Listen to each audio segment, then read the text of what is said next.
Hey everybody, how you doing? Day 3,400,000 of this self-isolation. Just here with my little guy, my little puggy, hanging out, having having kind of a quiet time.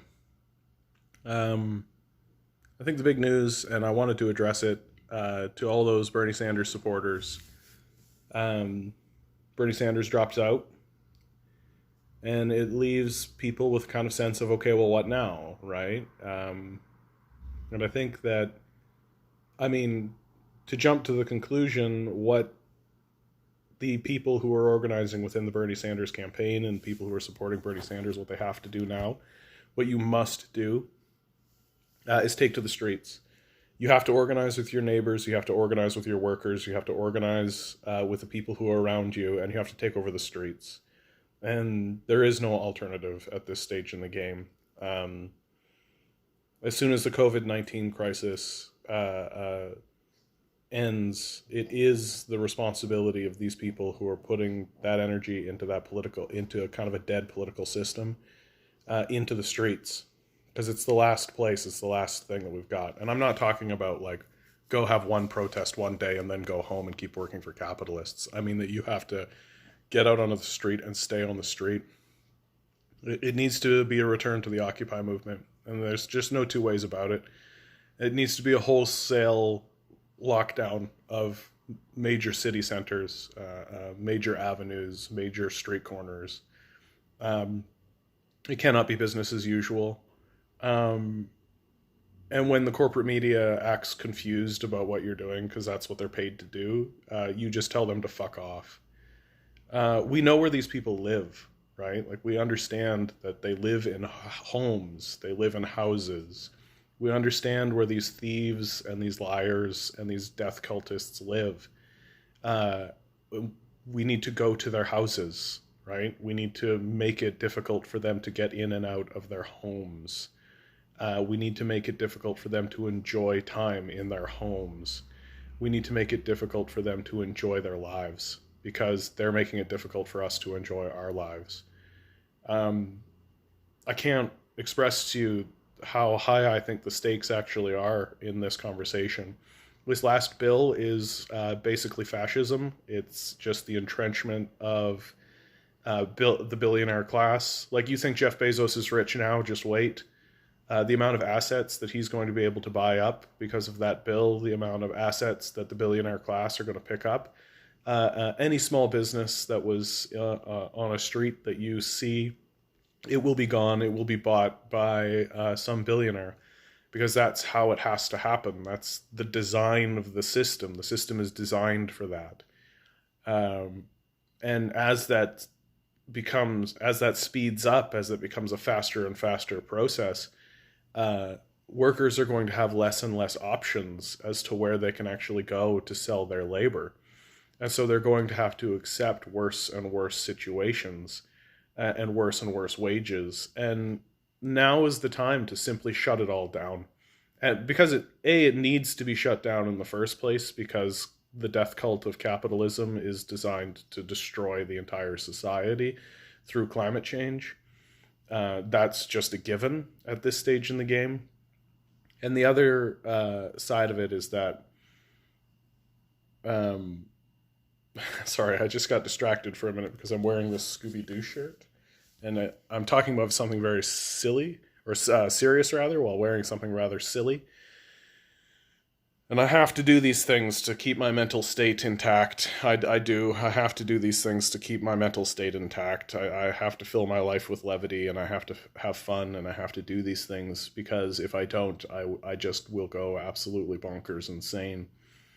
Uh, because we're in this kind of like holding pattern at the moment where we all have to be self isolating, and we're caught in the death cultists' sort of system of death that wastes your lives doing basically nothing except generating profits for them, which is what they want, and that's how the system is designed. And we need to grind it to a halt. It needs to end. If you knew someone in the Bernie Sanders movement, if you knew someone in that movement and you were putting your energy towards the Bernie Sanders campaign, now you are putting your energy in convincing people to get out on the streets and stay on the streets. That is the only tactic you have left. That is the only thing you have left. If you continue funneling your energy into the dead democratic system, and I'm really like heavily like it's called a democratic system, but it isn't. And I think the Bernie Sanders campaign has really solidified that those people are not interested in helping you. They're not interested in changing their mind, right? I think the one success that you really can point to about the Bernie Sanders campaign is that it forced the DNC to put up someone who is senile, who is obviously unfit to lead. And that's how weak they are, right? Like that's how weak and how complicit and how bought into the system these kind of fascist death cultists are. And the fact that they're like continuously calling for poor workers to just die in the name of the economy, like openly, right? Tells you that this is a system that needs to be ground to a halt. It needs to be ground to a halt. There's no alternative. There's no other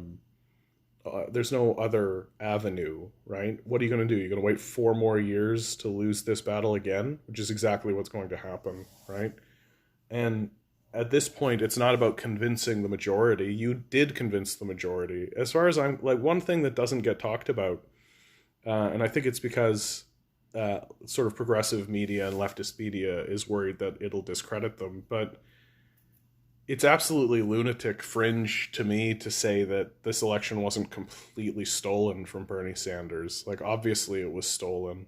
They had an app called Shadow, right? And that's how they were running this campaign. And there were problems with it in Iowa, and so it got media attention, and then no one talked about it ever again. Are you kidding?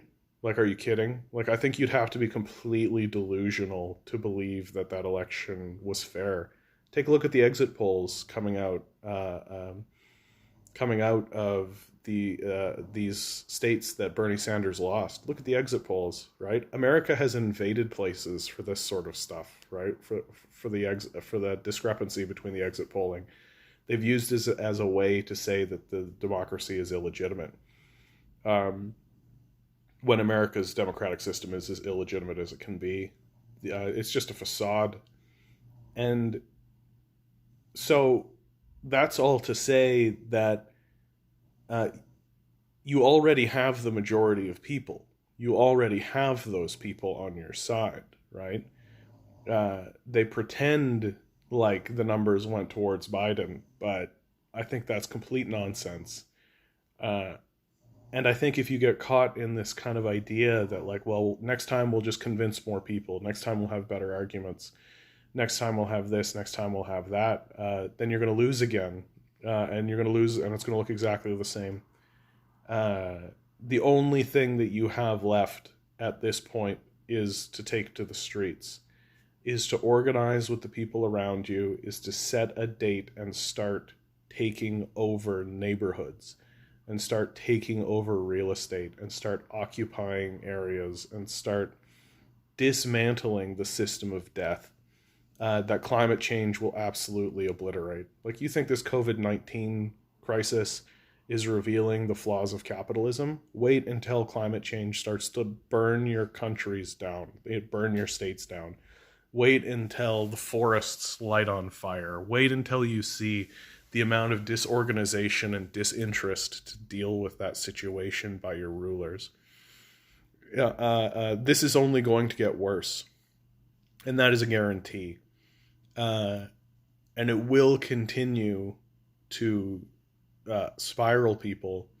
And the conversation that you need to be having is that we are ruled by death cultists. They are calling for sacrifice of your life through slave labor, through wages that do not let you survive. And as early as 1 generation ago, right, a single wage earner could support a household. Now everyone in that household has to be working, and they still can barely get by. It's completely untenable. And it has to be fought against. And the only place to fight back is on the street. And you have to do it. You have to do it. There's no two ways about it. Like, I'm very fortunate because here in Canada, it seems as though we have a functioning political system where you can leverage your politicians and you can actually get things done that way. But near as I can tell, America falls into a civil war at some point. And it's my plea for the American people is at least attempt to take to the streets and take the system over peacefully first. If you're a military personnel, if you're a police officer, right, you need to get onto the side of the civilian population who is being betrayed. You have to, like, that would be the end of this political theater. If the military and the police forces joined with a mass movement that took to the streets, that would be the end of all of this, and it would be done in short order. But if that's not going to be the case, and there is some kind of popular uprising, then the masks need to come off. We need to see the fascists for who they are. We need to see who is there to defend corporate power using government force, which in my view is the definition of fascism. Defending billionaires with government military and government police is essentially as fascist as it gets. And that's exactly where we're going, and that's exactly what's going to happen. I keep repeating the same thing over and over again because it is what has to happen. And I watch shows like the Michael Brooks show, and I watch shows like the Jimmy Dore show, and everybody's kind of like, what do we do next? I don't understand. Let's have a brainstorming session. What you have to do is you have to look at your neighbor, and you have to go and you have to get on the street. That is exactly how Greta Thunberg, the climate change teenager, she built her movement by going out, I believe it was Fridays, and by occupying a public space every day, once a week, and she was always there over and over and over again until finally people started to clue in and people started to join. And over again, she went out every single time, over and over again, until finally now she's built this mass global movement. And we can do the same here, except instead of it dealing with large issues of climate change, it could deal with, hey, how about everybody has a basic income so that they can survive? Hey, how about people who are working should probably be paid decently? They should probably have benefits. We should probably build a system that doesn't collapse the second there's even the most modest of stress that's put against it. And that's exactly how it needs to be done. It needs to be set a time on a day and show up on that day and just continuously do that and repeat and repeat and repeat and repeat. You don't need to ask permission. You don't need to tell anyone tell people you're doing it, obviously, but you don't need to ask people permission to do it. You don't need to check in with other people. You don't need to do any of that. What you need to do is you need to convince the people in your general vicinity to take over streets and to stop traffic and to get media attention and to keep pushing and to keep showing that the system is designed to betray us and it benefits sociopaths, period. It rewards sociopaths, it breeds sociopaths, and if we don't destroy this system, it will destroy us first. And the only way to fight against it is to take to the streets, take the political energy that you have built and funneled into this dead democratic system and get it on the street. And that's the end of it. And that's the only way anything's going to change. All right, that's the end of me. Good luck. Subscribe if you care.